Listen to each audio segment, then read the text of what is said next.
எனக்கு நானே நீதிபதி. இந்த படத்தில் ஒரு ரிஸ்கான காட்சி.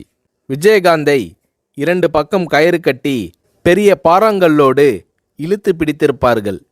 கழுத்திலேயும் ஒரு கயிறு கொடுத்து பின்பக்கமாக விஜயகாந்த் அவர்களை இழுத்து பிடித்திருப்பார்கள். பெரிய கிரேனில் பாறாங்கல்லை கட்டி அதை நகர்த்தி கொண்டு வந்து விஜயகாந்த் அவர்கள் மீது மோத விடுகிற மாதிரி காட்சி. குறிப்பிட்ட நேரத்தில் கல்லை வைத்து கொண்டு கிரேனில் மோத வரும்போது 1 2 3 என்று சொன்னதும் சட்டென்று விஜயகாந்த் அவர்கள் நகர்ந்துவிட வேண்டும். ஸ்டண்ட் மாஸ்டர் சுப்ராயன் விஜயகாந்த் அவர்களை மறுபடியும் எச்சரித்தார்.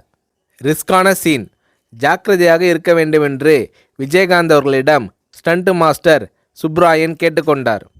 1 2 3 சொல்லி முடித்ததும் மயிரிழை வித்தியாசத்தில் விஜயகாந்த் உயிர் தப்பினார். ஏன் சார் டிலே பண்ணிட்டீங்கள் என்று ஸ்டண்ட் மாஸ்டர் சுப்ராயன் விஜயகாந்த் அவர்களிடம் கேட்டார். பாறை அருகில் வந்ததும் கடைசி வினாடியில் ஷார்ப்பாக வெளியே வந்தாதான் காட்சி யதார்த்தமாக இருக்கும் என்று விஜயகாந்த் ஸ்டண்ட் மாஸ்டர் சுப்ராயன் அவர்களை சமாதானப்படுத்தினார். இப்படி ரிஸ்க் எடுக்க தயங்காதவர் கேப்டன்.